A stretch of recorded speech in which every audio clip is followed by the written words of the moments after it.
I spoke to the parents just before the meeting, and they did say that they have a problem with the policy and procedure. It's not the other document. It is this document. And what they were saying to me was that they asked for a roundtable discussion. They sent 4 emails and no responses. And then now they're saying that they finally got a response after you knew that they were going to come tonight. And then that they just wanted to find out if there was a possibility prior to completing this document, if they could have just a discussion to be able to get their voices heard. You know, we're the 7th largest district in the nation, the 3rd in Florida. All districts don't look alike. All counties are not the same. We all have different needs. And like I mentioned during the workshop, 7.3 million children were diagnosed last year, just last year. So I can't imagine what it's going to be this year. Our parents are the window to their children's world. And they bring their concerns, and they know what their children need to the table. When you talked about, you said implement statutes because not all providers are created equal. Am I correct? Is that what you said? Yes, I said they're not all created equal. All the children are not created equal either. Providers. But all our children are not created equal as well. And the children are the ones who we should be voicing for and championing for. We talked about vacancies in this district for ABA therapists. And I understand that it's a process to get ABA therapists in here. But right now, I think that process is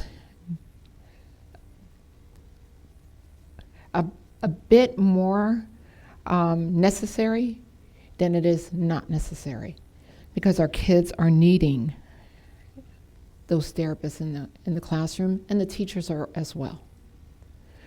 But the parents are asking, to be able to have a seat at the table. And I'm just curious, how many parents had a seat at the table when this document was being put together? So a couple of things. One, I didn't know the parents were coming here until I got here tonight. Only one signed up online. One signed up, but I didn't know that till I got here.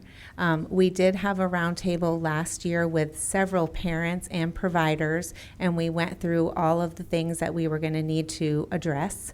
And then we are meeting with them again now that that's complete. And complete meaning that this is what we have proposed, not meaning that we can't change that and hear their input. We are willing to do that. But the document is, Superintendent, I rather table this till after they meet with the parents and it's tweaked than can I make a motion? Let me just ask, yes, you can't make them, you need to pass the gavel to Ms. Vaughn, but let me ask, as you do that, are there any statutory requirements that this be approved tonight? Are there any time limitations on this? Yeah, what's the timeline, Ms. Las Bronx? Because this was pre-approved by as I mentioned, it was pre-approved by the Bureau of ESC at the state. It was pre-approved, and every 3 years it has to come before the board. But what I'm hearing from the board is within this PNP document, the board, what I'm hearing, would like more of the procedures developed within this particular document. More than happy to do that. I'll need to find out from my team, is there a time that this has to be approved to get off to the state? Do we know of a particular timeline? Or at our next board meeting, could we make these changes? The board meeting is over a month September away. 5th, yeah. That's if we made the changes and came back on September 5th with some enhanced procedures, is that I didn't find that out. So what we're going to do, because the state gave us a pre-approval on July 2nd, they approved what we submitted. Because this board requires more of us, and we appreciate that, we will go ahead and we will do the revision to the procedures. We will work with the parents to revise the procedures. We will bring this item back to the board with the procedures attached as a part of the template. So based on that, you can either make a motion or the superintendent on his own do that, so whatever. Based on what I'm hearing, I will withdraw this agenda item, and we will develop more procedures behind this PNP document. It was pre-approved, but we'll bring this back. We're looking tentatively at the September 5th board meeting, which is our next scheduled board meeting, with some enhanced procedures behind this PNP document. Thank you, Superintendent.